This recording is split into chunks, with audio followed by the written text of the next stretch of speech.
मुंबईतील आझाद मैदानावर मराठा आरक्षणासाठी उपोषण करत असलेले मराठा नेते मनोज जरांगे यांचं 5 दिवसानंतरचं उपोषण काल संपलं। राज्य सरकारने त्यांच्या 5 मागण्या मान्य केल्या।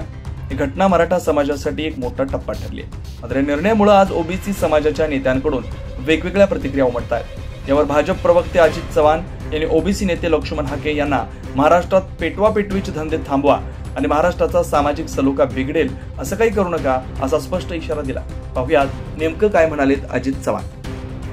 कालच मराठा आंदोलनावरती माझे नेते सन्माननीय देवेंद्रजी फडणवीस साहेबांनी अत्यंत सक्षम असा तोडगा काढलेला आहे। यामधनं कुठेही ओबीसी समाजावरती अन्याय होणार नाही याची खबरदारी माननीय मुख्यमंत्र्यांनी आणि महायुतीच्या सरकारनं घेतलेली आहे। मराठा समाज बांधवांना त्यांच्या न्याय्य मागण्यांकरता कायमच माननीय मुख्यमंत्री देवेंद्र फडणवीस साहेबांनी पाठिंबा दिलेला आहे।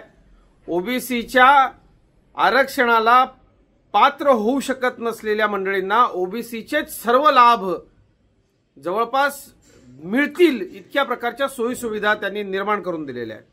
माझं आता एक आवाहन लक्ष्मण हाके आणि इतर ओबीसी नेते मंडळींना आहे की त्यांनी महाराष्ट्रामध्ये पेटवापेटवीचे धंदे करू नयेत। आज सकाळपासून कालपासून लक्ष्मण हाके आणि त्यांच्या इतर सहकार्यांची जी वक्तव्य येत आहेत ती महाराष्ट्राच्या जातीय सौहार्दाला धोका पोहोचवणारी आहे। त्यामुळं माझं लक्ष्मण हाके यांना आव्हान आहे की कृपया महाराष्ट्राचा सामाजिक सलोखा बिघडेल आपण असं करू नका।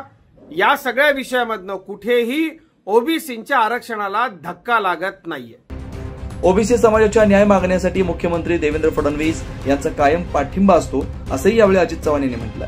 मात्र राज्य सरकारने मराठा समाजाच्या 5 मागण्या मान्य केल्या असल्या तर या मागण्यांची अंमलबजावणी कधी आणि कशी होईल हे पाहणं महत्त्वाचं ठरणार आहे। 9 न्यूज महाराष्ट्र ब्युरो, नाशिक।